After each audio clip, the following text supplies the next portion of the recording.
I stood frozen in the New York City cement as I gazed up at the World Trade Center, flames engulfing the sky. My heart just sunk. Amongst the chaos and the cacophony, I remained frozen.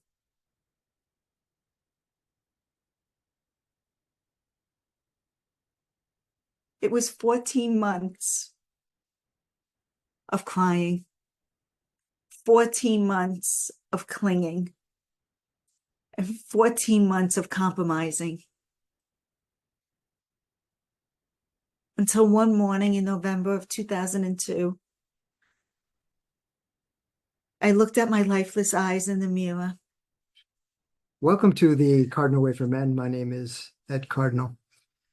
I got the idea of the topic for tonight's podcast interview with Jude Monteserrato from a patient of mine. You see, I'm a full-time physical therapist, and I was working with a man who recently lost his wife, and he seemed to be very disconnected from his emotions and grief around that. And then a week later, he came back and informed me that he needed to put his dog down. And again, there was no connection to his sadness or his grief, and it was showing up in his body as illness and disease. So I thought it was to bring on Jude Monteserrato, who is a best-selling author, transformational coach, and a yoga instructor at the 2,000-hour level.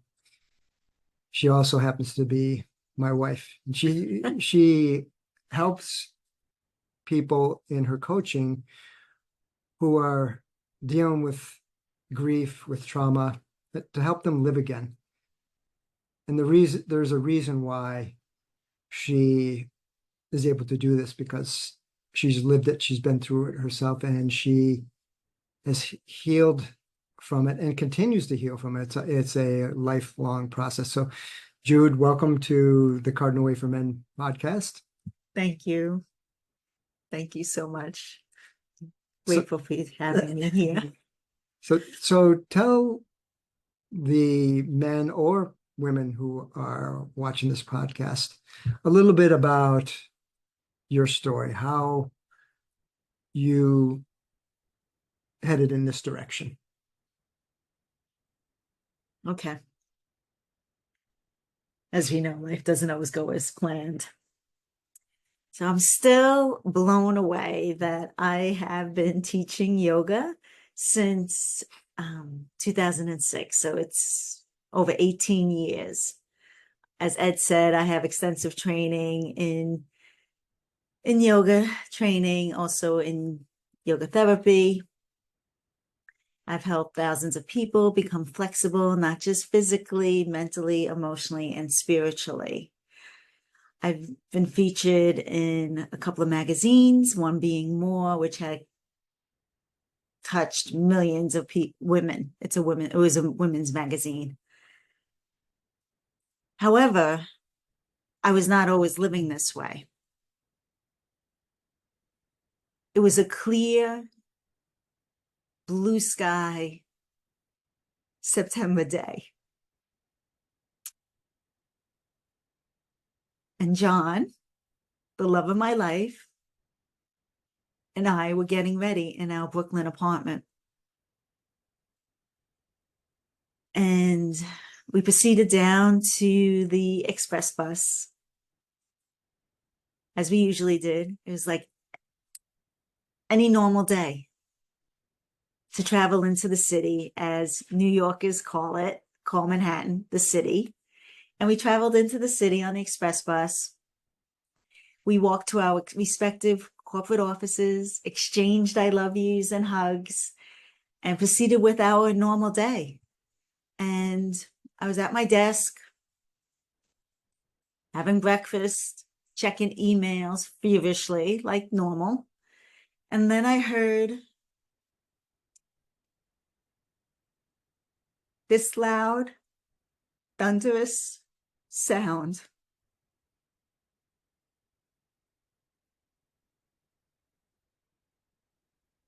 How could it possibly be? It's not raining. It's a blue sky, crystal clear September day in 2001.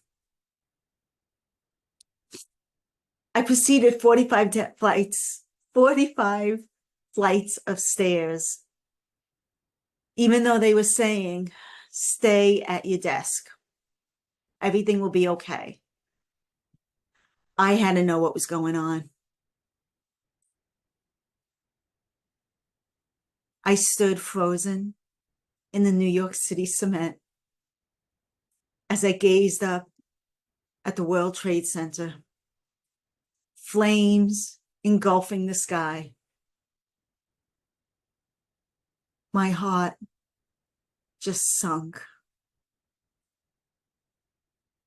Amongst the chaos and the cacophony, I remained frozen.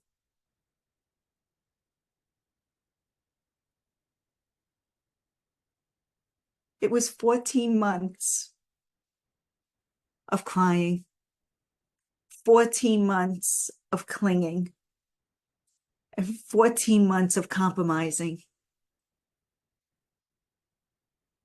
Until one morning in November of 2002, I looked at my lifeless eyes in the mirror and I said, you have to start taking care of yourself. You have to start living.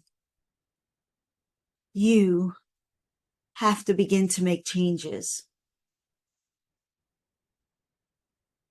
And so it began. The journey, the slow journey of healing. My toolbox slowly filled with things I never imagined. Meditation, journaling, yoga, and yes, traveling. I went from believing in only impossibility to possibility, from darkness to seeing the light, to being the light, from extreme unhealthiness to healthiness. So now my mission is to help those of you not merely survive, but to thrive in life again. Because life is a bundle of twists and turns. Life sometimes throws us burns. Life is a gift from above. Life is full of love. Oh, thank you. I mean, I've heard that story many times, but it still touches me because I love Jude and I know that that was a monumental day for all of us, but particularly for someone like Jude, who was not only there to witness it, but lost John in the process. But what I've witnessed since knowing Jude, we met in 2004, so 3 years later, is her process of rebuilding, like the phoenix rising from the ashes. And I've seen how hard she's worked on herself, how much she's grieved, and she'll admit she still has more work to do, and how she wants to help people through this process, maybe expedite their process. So it might not take as long as it has for her. So I admire her strength and courage for taking on this mission, and looking forward to all of the hundreds and thousands of more people she's going to help with her, not only her story, but also in the work she's doing as a transformational coach. And recently, she's been named a best-selling author, and I want to hear more about that.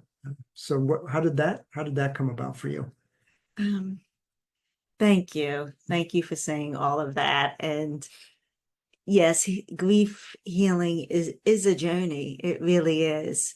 And everybody has different pathways of it. And yoga, meditation, journaling was nothing I ever envisioned. So anyway, with the book, it's co-authored with Lisa Nichols, who is a motivational, transformational, inspirational speaker, and 29 other leading professionals that share their stories. And so it came about that I was on a call about it. I submitted an application because it's been something in my heart. I've been working on my memoir for,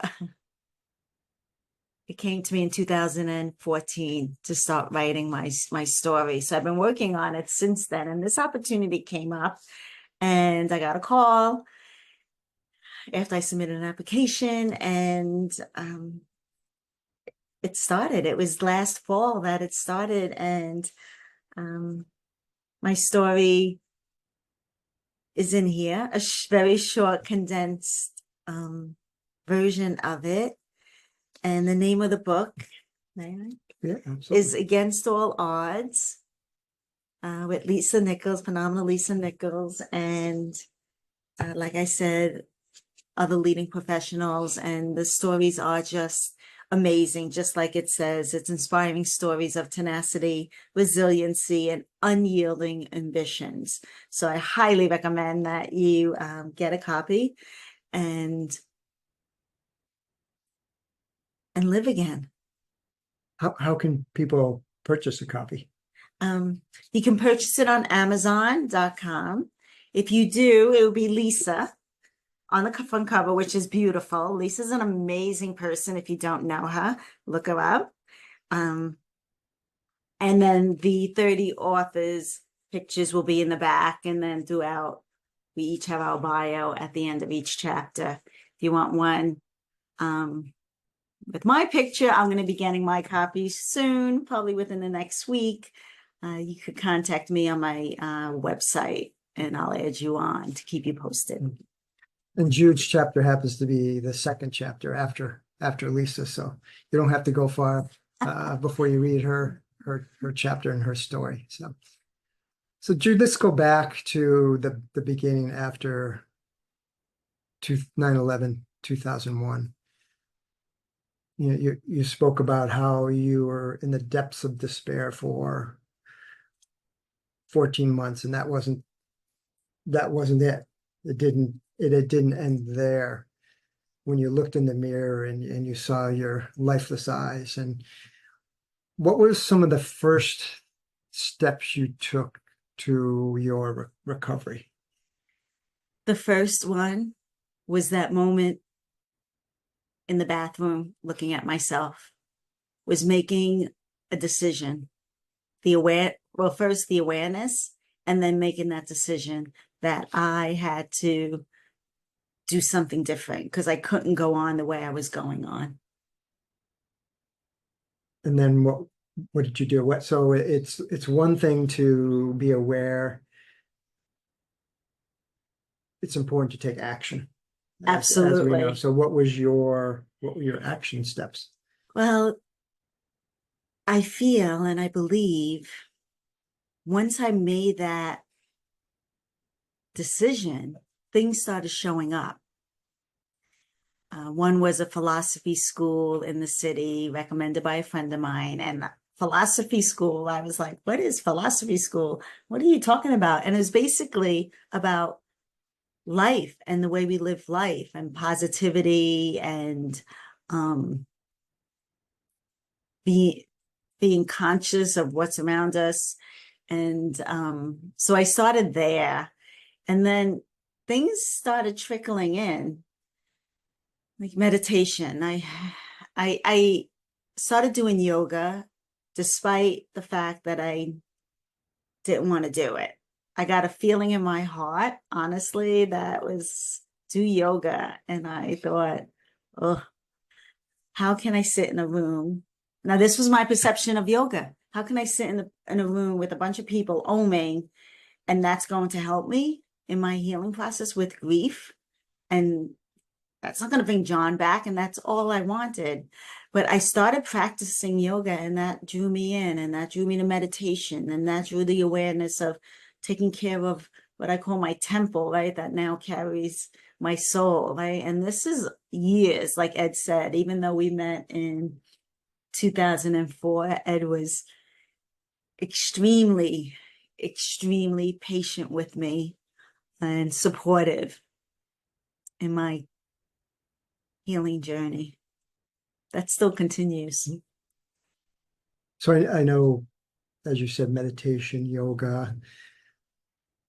What other aspects of those, like a foundational practice, which I say is sleep, nutrition, exercise, breathing, hydration. Did you work on any of those components too? Absolutely. The yoga, when I first started yoga, all I wanted was to figure out who I was now that I was not part of a couple. Why am I here? And where am I going? And so I didn't know anything about the poses.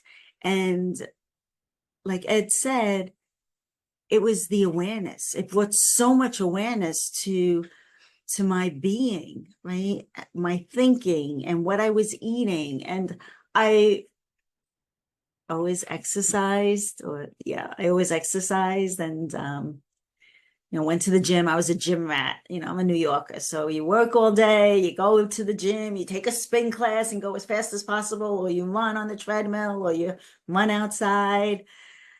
And that's how I was. And during the time after John died, I was not eating, I was not sleeping, I was drinking more than usual. And so with yoga, I've started realizing and becoming aware of, I got to start taking care of this physical body. And so even though I still exercised, I became more conscious of food, hydration. I got introduced to an herbal company that I still drink and use the products today because it was nourishing my body in ways I never ever felt. I also went to the Natural Gourmet Institute in New York in 2005 and became a chef. So all these different pieces slowly evolved, and it's still happening. It's still expanding. Click the link in the description to receive your free ultimate guide for men over 45, Unlocking the 10 Secrets to a Fulfilling Life. Yes, so for some, talk therapy is going to be part of the healing process, and it's not for everyone. I know it was a part of my process of personal development. Talk a little bit about your experience with therapy. Okay. Absolutely. The other thing I do want to mention is I began journaling because that was a great way for me to express my feelings without anybody listening, right? So I had my own perception of talk therapy. I refused it. And please do not take this that I'm judging it. I know it has helped many, many people. But a doctor told me, I went for a checkup because, not to get into another story, but I did have a bilateral mastectomy and I went for a checkup alone. John used to go with me, and the doctor who I really cared for said, I really want you to start taking care of yourself. So I highly recommend this therapist. She's in Brooklyn. I know her, and you'll be in good hands. Now, I really trusted this doctor, and I was I was desperate. I was trying anything. And this was back November 2002. I made that decision, and this showed up, and I secretly made an appointment. I didn't tell anybody. I didn't tell anybody, right? I'm like, all right, I'll go for therapy, right? And I went, and I would sit like this, legs crossed, arms crossed, and the therapist was very nice, and she would ask me a question, and I would give her one-word answers. No, yes. Until there was a point where she would ask me a question and cracked me open. Like, how long were you and John together? And boom, the tears would flood out of my eyes like I've never seen or never felt, even those past 14 months. Even though I was crying, it was nothing like this. I was holding so much in. And the pile of tissues would grow and grow and grow. And then time was up, mascara running down my face. I would get up and leave. I would get in my car, try to compose myself, and go home. Now, I did this, and each time it was similar. Certain questions, and then there was one. And I would sit there like this. I went probably 6 to 8 times.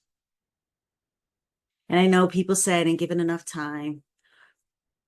And I wasn't ready for this kind of work at that point. Now, where I am and the work I've done, she started asking me questions about his family, about my relationship with his family, about my relationship with my family. And all I thought was, I want John. Of course, I knew he couldn't come back physically, but I also wanted some kind of healing. I wanted something. And I wasn't feeling that except for the tears. And so I said, this wasn't for me. Thank you. I appreciate you nudging me forward. And I stopped. Wasn't there also, I don't know if this was before or after these sessions with the therapist, that you went to a psychiatrist who wanted you to take medication? Maybe talk a little bit about that. Was that before or after? It was before. Before, yeah. It wasn't too long after 9/11 happened. And a doctor recommended that I go see a psychiatrist. And this was even before November 2002. This is even before I made a choice to start healing. And I went, and there was the big grand brown desk with all the certificates behind him. And I'm not judging psychiatrists. So he asked a couple of questions. Of course, there was massive amount of people grieving in New York, all over the world, but specifically in New York. So I'm sure he had a lot of people coming to him. And he said, well, you have PTSD, which of course, post-traumatic stress disorder, which was no surprise. Of course I did. I wasn't sleeping. I wasn't eating. I really wasn't taking care of myself, even though I tried to exercise, but that was meaningless. And I drank, and I went back to smoking cigarettes. And he said, well, you're doing all these things. So what I recommend is that you take this drug. And I looked at him, and I wasn't into this holistic health field as I am now, right? I ate carrot sticks and celery sticks, so I thought that was healthy. And he said, here, I want you to take this drug. And I said, absolutely not. And he said, what are you going to do? I said, I don't know. But that's not the answer. That is only going to mask what I'm feeling. And so that was the end of that visit. Mhm. And I also want to be clear that I did a lot of recreational drugs when I was younger. So drugs were like, I would have been like, yeah, sure, give me one. But something, and I believe it was my soul, God, divine universe, whatever you believe in, was truly guiding me of saying, I'm not going down that path. Mhm. And there might be a time and place for people to take medications like that. I know we're Absolutely. not saying we're not against it. There's a time and place, but it wasn't for you. And I agree that it will mask and not allow you to be able to tap into that grief and to release it. Or maybe it can give you a reprieve for a while until you can, but I'm not sure. But I think I would have made the same choice as you did. Yeah.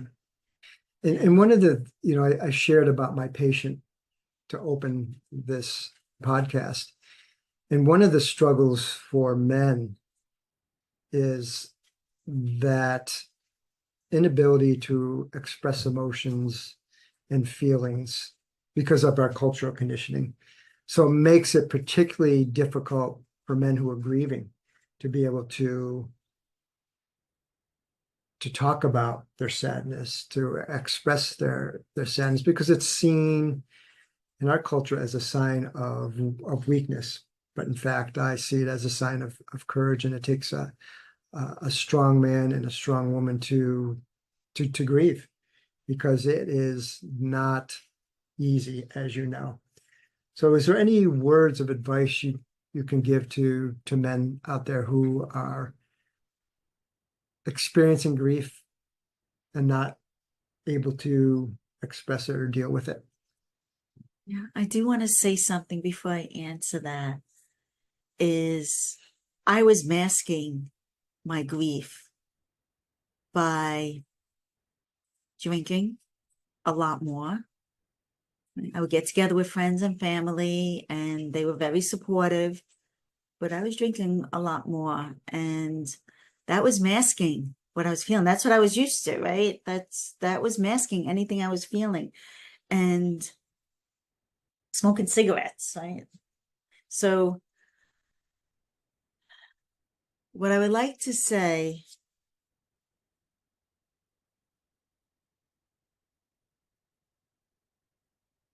to the men and women that may listen to your podcast, if you're grieving,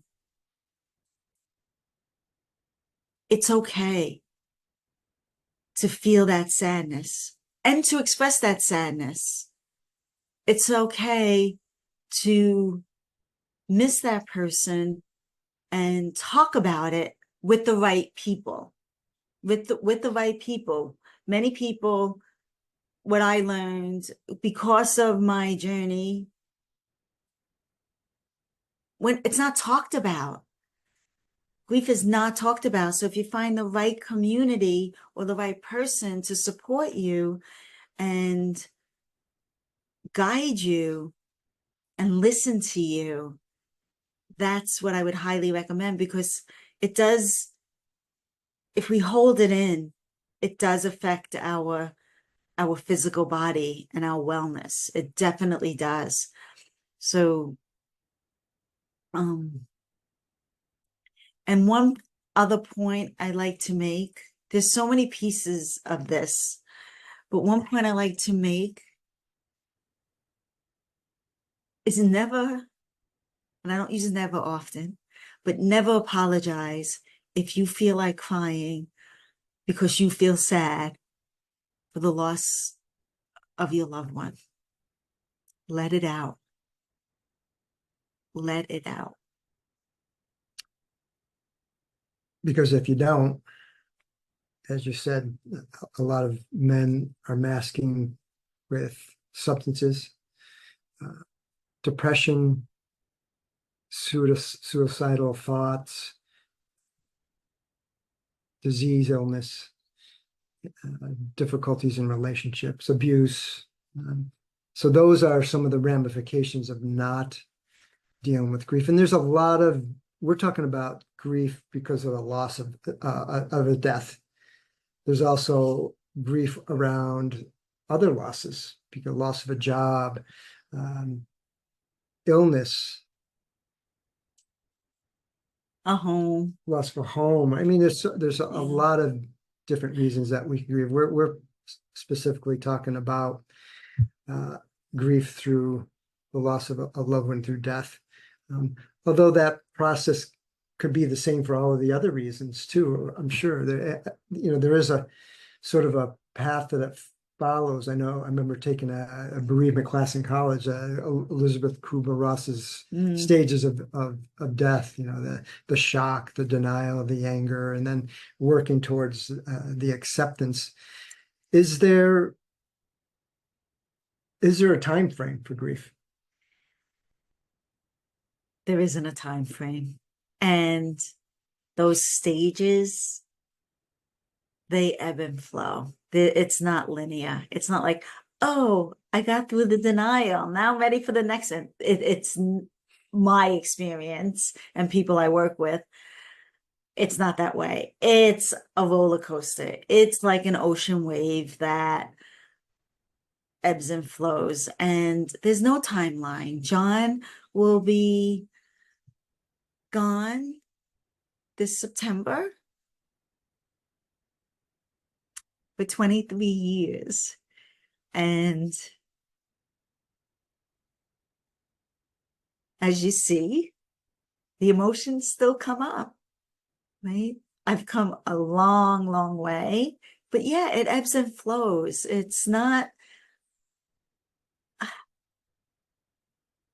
I don't feel I can ever say, oh, I'm healed from any person or situation that I lost. Can't say I'm healed. I don't think I'll ever be able to say that.